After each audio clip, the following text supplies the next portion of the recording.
Welcome to तेजल्स न्यूट्रीबाईट्स. आज आपण बघणार आहोत साखर न वापरता बनवलेले सत्तूचे लाडू. या लाडूंमध्ये भरपूर प्रमाणात प्रोटीन, फायबर आणि गुड फॅट्स आहेत. लहान मुलांपासून मोठ्यांपर्यंत सगळ्यांसाठीच उपयुक्त असा हा लाडू अगदी सोप्या पद्धतीने कसा बनवायचा ते बघूयात.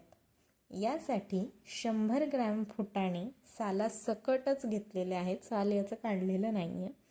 सो हे फुटाणे मिक्सरला बारीक वाटून घ्यायचे आहे. याची अगदी बारीक आपल्याला पावडर बनवून घ्यायची आहे. ही पावडर बनवून झाली की आता एका कढईमध्ये 1 टेबलस्पून तूप घालून त्यात 50 ग्रॅम मखाने खरपूस होईपर्यंत भाजून घ्यायचे आहे. मखाने छान खरपूस भाजून झाले की ते एका प्लेटमध्ये काढूयात आणि त्यानंतर पुन्हा त्याच कढईमध्ये आपल्याला एक पाव चमचा तूप घालायचं आहे पुन्हा. आणि त्यात मी इथे 10 ते 15 काजू आणि 10 ते 15 बदाम घेतलेत. हे देखील आपल्याला 1 ते 2 मिनिट छान भाजून घ्यायचे आहेत. हे भाजून झाले की त्यानंतर अर्धी वाटी खोबऱ्याचा किस घेतला आहे. अर्धी वाटी खोबऱ्याचा किस इथे सोनेरी रंगावर छान भाजून घ्यायचा आहे. तो देखील काढून त्यानंतर पुन्हा 1 पाव चमचाभर तूप घालून यात मी प्रत्येकी 2 टेबलस्पून सीड्स घेतलेले आहेत. ज्यात मी पंपकिन सीड्स, मेलन सीड्स आणि सनफ्लॉवर सीड्स घेतलेले आहेत. या देखील आपल्याला 1 ते 2 मिनिट छान भाजून प्लेटमध्ये काढून घ्यायचे आहेत. आता हे सगळे आपले सीड्स अँड नट्स भाजून झालेले आहेत. सो हे थंड होऊ द्यायचे आहेत आणि तोवर इथं मी त्याच कढईमध्ये 2 टेबलस्पून आता साजूक तूप घेतलं आहे आणि त्यात आपण जी फुटाण्याची पावडर तयार केली होती, ज्याला सत्तू असं म्हणतात, सो ती पावडर आपल्याला इथे 4 ते 5 मिनिट छान भाजून घ्यायची आहे.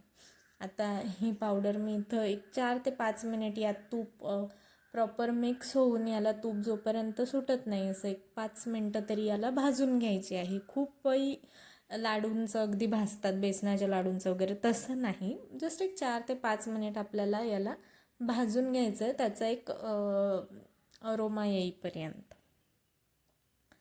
हे छान भाजून झालं की आता हे आपण एका भांड्यात काढून घेणार आहोत आणि त्यानंतर मी इथे पुन्हा 2 टेबलस्पून तूप घातलं आहे.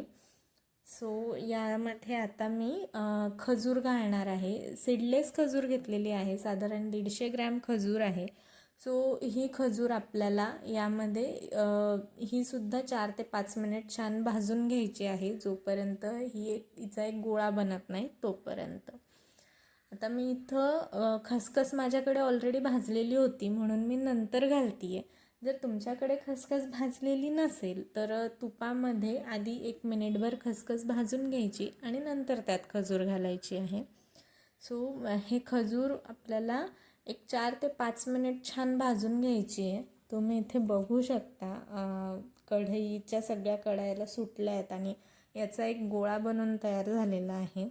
सो आता या पॉईंटला गॅस बंद करायचा आहे आणि हे याला थोडं थंड होऊ द्यायचं आहे, कारण स्वीट असल्यामुळे याचा खूप चटका बसतो जर आपण असंच लाडूंमध्ये टाकलं तर. म्हणून याला थोडं थंड होऊ द्या. खूप थंड नाही करायचं आहे, पण थोडं कोमट होईपर्यंत याला असंच राहू द्यायचं आहे. आता जे काही सीड्स अँड नट्स आपण आधी भाजून घेतले होते ते देखील थंड झालेले आहेत. सो तुम्ही ते एक एक करून मिक्सरला बारीक वाटून घ्यायचे आहेत. सो आधी आपण मखाने बारीक करूया. सो मी इथे मखाने मिक्सरला छान बारीक करून घेतलेत. हे आता आपण जी फुटाण्याची पावडर आधी बनवली होती त्यात मी घालते आहे. हे मखाण्याची पावडर, त्यानंतर काजू बदामची पावडर, सीड्सची पावडर, किसलेलं खोबरं आणि त्यानंतर आपली खजूर, भाजलेली जी खजूर होती ती आता कोमट झाली आहे छान. सो ती भाजलेली खजूर यामध्ये घालून हे सगळे जिन्नस आपल्याला प्रॉपर मिक्स करायचे आहे. खजूर जर थोडी गरम असेल तर चमच्याच्या मदतीने मिक्स करा पाहिजे तर. आणि हे छान प्रॉपर एकजीव झालं, मिश्रण छान मिक्स झालं की आता याचे मध्यम आकाराचे आपल्याला लाडू वळून घ्यायचे आहे. सो आता मी याचे लाडू वळून घेते आहे. उत्तम सोनेरी रंग येतो याला, खूप छान दिसतात आणि चवीला इतकेच भन्नाट लागतात. सो अशा पद्धतीने आपले हे लाडू वळून तयार आहेत. एकदा नक्की ट्राय करा.